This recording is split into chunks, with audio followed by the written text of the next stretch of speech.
Hello, everybody. I'm Chris Kapches, president of Chestnut Park Real Estate.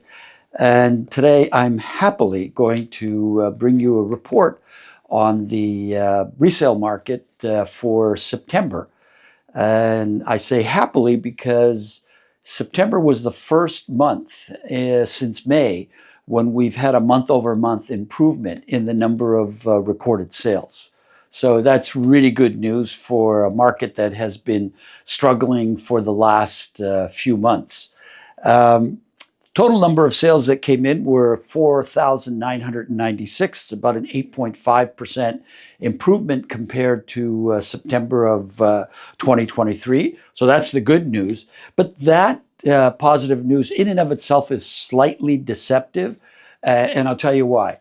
The historical patterns for the month of September should see somewhere in the neighborhood of about 7,500 sales. September has historically been the beginning of the fall market. So even though we did almost 5,000 sales, we are substantially below what we would anticipate for the month of September. For example, I pulled some data out in preparation for this report, and in September of 2019, just before the COVID pandemic, 7,795 properties were reported sold in the month of September. That's a long way from the approximately 5,000 in September of 2024. I went back even further in time to the late 1990s, and in 1998, 5,429 properties were reported sold. And in the following year,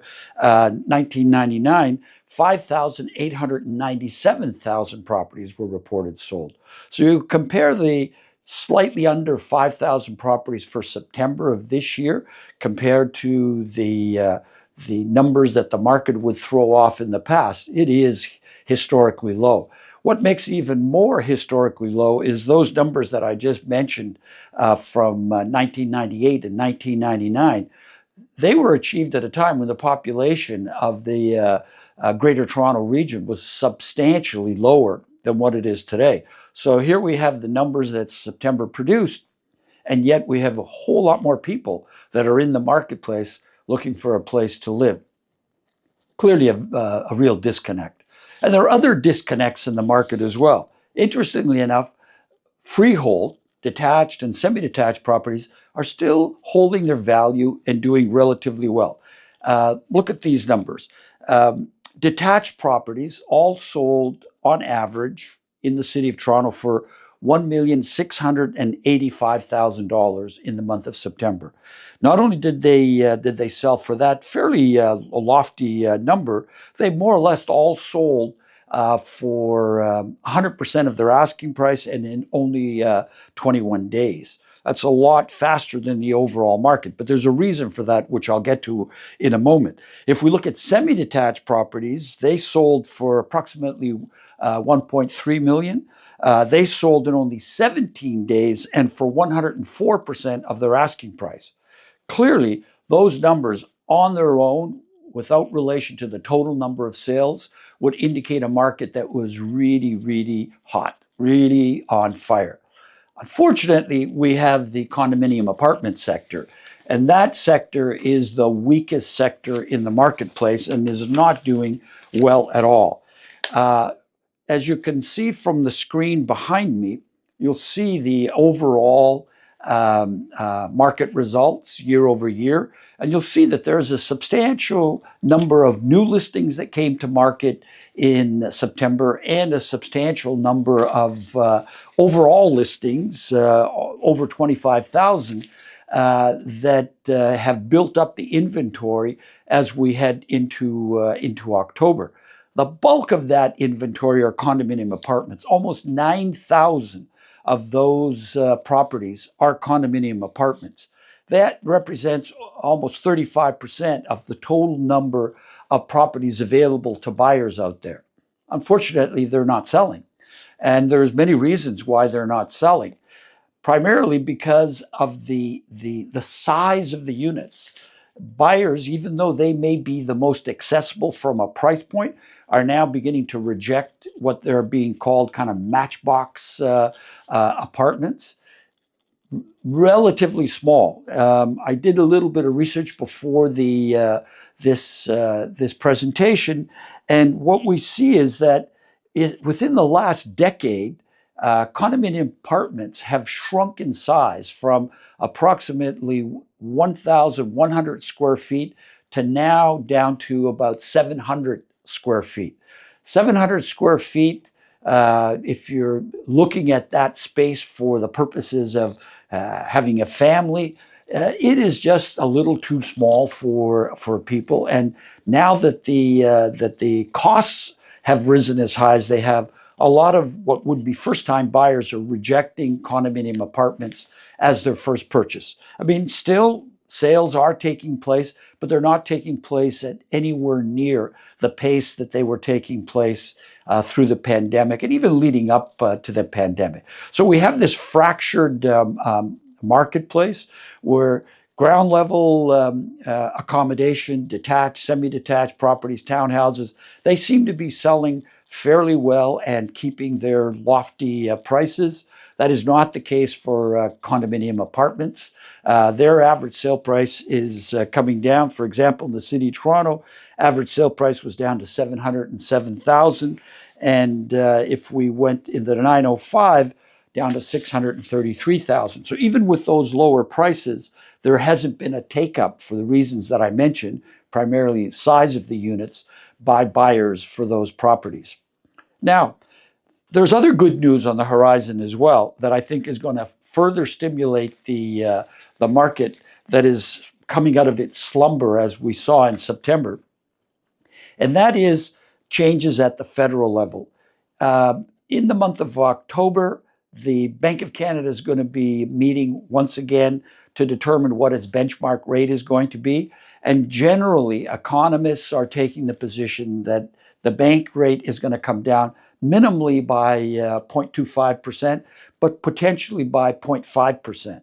In addition to that, the bank is going to be meeting in December. And again, economists are forecasting that the rate will come down again in December, potentially bringing us down to 3.5% or 3.75%.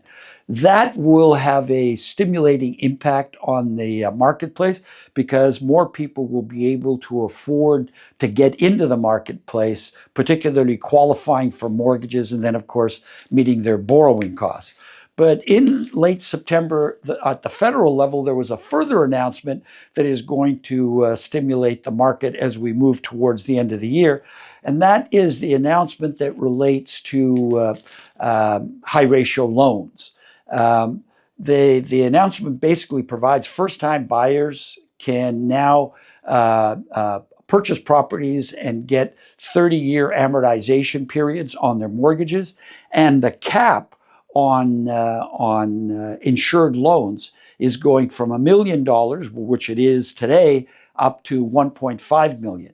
So that means people with fewer savings will be able to get into the market at a level up to $1.5 million.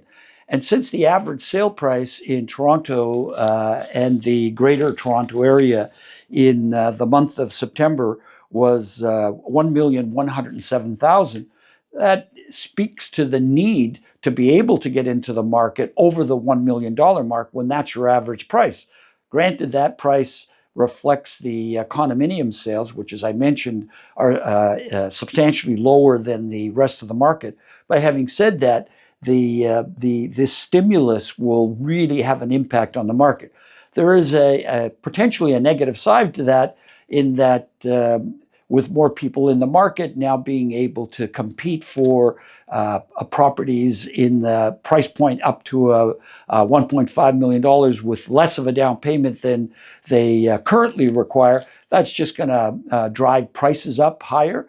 We'll have to see if that happens, but there's no question that as we move towards the end of 2024, the market is picking up steam for the reasons that we have discussed in this report, and it's going to continue to do so as these measures that I've just discussed come into play. Reduce Bank of Canada rate, on 2 occasions, and the new high ratio financing rules that are coming into place on December the 15th. We can talk a little bit more about that as we move forward. I'd like to close this report by telling you that we have developed a podcast. It's called Decanting Real Estate, where we can get into these subjects in a little bit more detail and perhaps be able to explain the significance of changes that are taking place in the marketplace, government intervention in the marketplace, all the factors that are creating this very complicated market that we find ourselves in. So keep your eyes open for that. I think you'll find it not only entertaining, but also providing much more detail and explanation as to this complicated resale marketplace that we find ourselves in. So until the October market report, stay well, and thank you very much.